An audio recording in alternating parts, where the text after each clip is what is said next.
Donald Trump's push for Ukraine peace talks. A heat wave is set to grip the Southwest, while the East Coast braces for potential effects from Hurricane Erin. Trump's plan for Ukraine peace talks faces a major challenge. A White House meeting this week between President Donald Trump, Ukrainian President Volodymyr Zelensky, and several European. And now, Trump is pushing for another spectacle. A meeting between Zelensky and Russian President Vladimir Putin. This is Morning Rundown, a weekday newsletter to start your day. Sign up here to get it in your inbox. Trump doubled down on the push yesterday, saying on Fox News that Putin is going to be good to set up a meeting with Zelensky. Finnish President Alexander Stubb, who bonded with Trump over a mutual love of golf and has emerged as a pivotal figure in efforts to end the war, said he hoped for something to happen within the next 2 weeks. But Russian Foreign Minister Sergei Lavrov was more cautious, warning that a summit would have to be step by step, gradually, and go through all the necessary steps. The White House is actively looking to secure a meeting location and date, a senior administration official told NBC News. Hungarian capital Budapest and Geneva in Switzerland have been among the sites discussed, the official said. The site of the meeting is complicated as Putin faces an arrest warrant from the International Criminal Court that obligates the 125 countries that are party to the court to arrest the Russian leader and transfer him to The Hague for trial. United States and NATO military officials are set to meet to discuss security guarantees for Ukraine. Trump made clear Tuesday that this would not include U.S. boots on the ground, but could see the U.S. provide air support as part of such an arrangement. The Justice Department is investigating whether Washington, D.C. police manipulated data to make crime rates appear lower, law enforcement officials said. Trump has ordered his attorneys to conduct a review of Smithsonian museums, accusing the institutions of focusing too much on how bad slavery was. Extreme heat in the Southwest, and rip currents on the East Coast.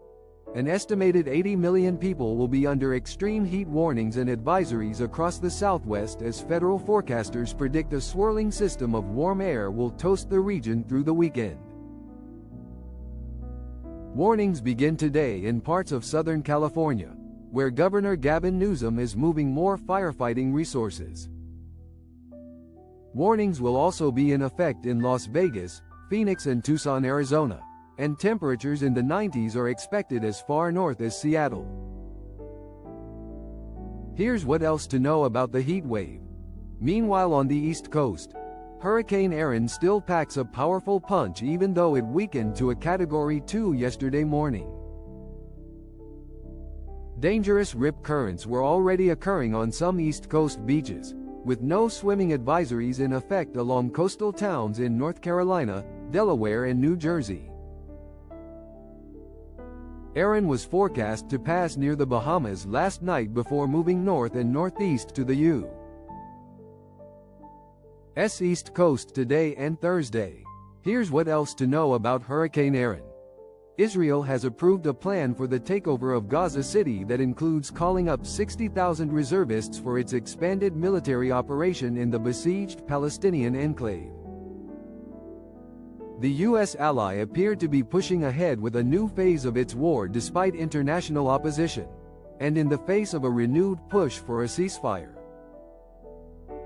Defense Minister Israel Katz has authorized the plans for the major new operation, a spokesperson for the ministry confirmed to NBC News on Wednesday.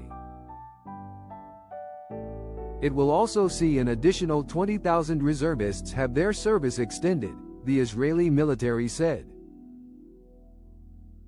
A new survey of doctors shows medical falsehoods have grown not only online, but also within the medical exam rooms where doctors and patients interact.